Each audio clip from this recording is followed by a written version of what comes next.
Assalamualaikum warahmatullahi wabarakatuh. Nama saya Muhammad Rukmanul Haq. NIM saya 2361 Prodi Manajemen kelas A1. Di sini saya akan membuat video untuk tugas akuntansi biaya yang diampu oleh Bu Adita Nafisa SEMM. Untuk materi pertama yaitu jenis-jenis biaya bahan baku dan biaya tenaga kerja. Bahan yang digunakan untuk produksi diklasifikasikan menjadi bahan baku atau bahan langsung dan bahan pembantu atau bahan tidak langsung. Bahan langsung yaitu bahan yang digunakan untuk produksi yang dapat diidentifikasikan ke produk.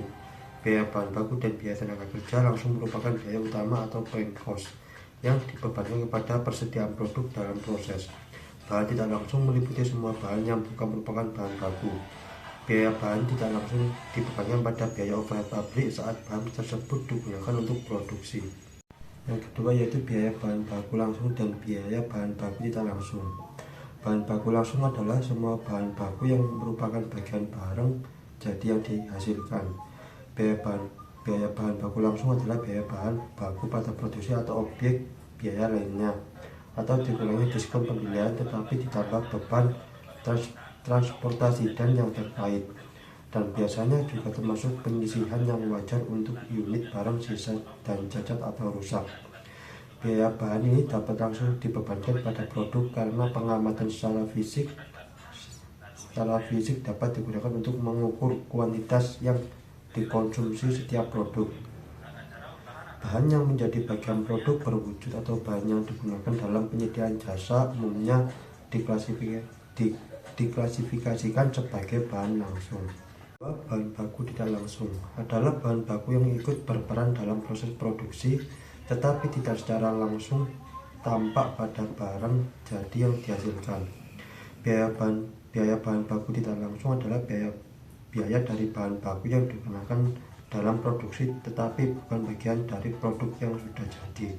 Bahan baku tidak langsung adalah bahan baku yang ikut berperan dalam proses produksi tetapi tidak secara langsung tampak pada barang jadi yang dihasilkan.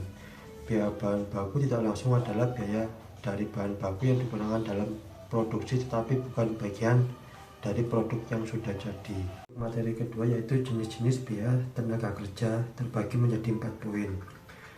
Poin pertama yaitu biaya tenaga kerja langsung. Biaya tenaga kerja langsung mengacu pada biaya yang berasal langsung dari karyawan rantai pasokan yang terlibat dalam produksi. Biaya tenaga kerja langsung atau direct labor adalah biaya tenaga kerja yang dapat diidentifikasikan dengan suatu operasi atau proses tertentu yang diperlakukan untuk menyelesaikan produk-produk dari perusahaan. Oleh karena itu, semua biaya tenaga kerja langsung dibebankan secara langsung kepada komponen-komponen dari barang jadi atau produk-produk yang dihasilkan. Untuk poin kedua yaitu biaya tenaga kerja tidak langsung yang mengacu pada setiap karyawan yang perannya tidak penting untuk produksi langsung suatu produk. Karyawan ini masih memainkan peran penting seperti administrasi, peran pengawasan, dan keuangan, tetapi mereka tidak terlibat dalam rantai pasokan. Biaya tenaga kerja tidak langsung adalah indirect labor, adalah semua biaya tenaga kerja yang secara tidak langsung terlibat dalam proses produksi. Dengan demikian, biaya ini dapat diidentifikasikan secara khusus kepada suatu operasi atau proses produksi tertentu. Poin ketiga yaitu biaya tenaga kerja tetap adalah biaya yang tidak mungkin berubah untuk suatu periode. Misalnya, gaji tahunan seorang pekerja produksi penting pada tahun tertentu mungkin merupakan biaya tenaga kerja tetap. Sementara karyawan bisa mendapatkan kenaikan gaji, pengusaha memiliki gagasan yang baik tentang jangka waktu gaji relatif terhadap kapan kenaikan kemungkinan akan terjadi. Poin keempat atau poin terakhir yaitu biaya tenaga kerja variabel. Biaya ini meningkat dan menurun seiring dengan produksi.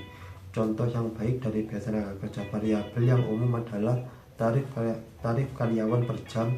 Beberapa industri mengandalkan tenaga kerja variabel terutama di sekitar hari libur besar dan membuat tingkat pengunjung atau konsumen meningkat. Cukup itu yang bisa saya jelaskan. Kurang lebihnya mohon maaf. Wassalamualaikum warahmatullahi wabarakatuh.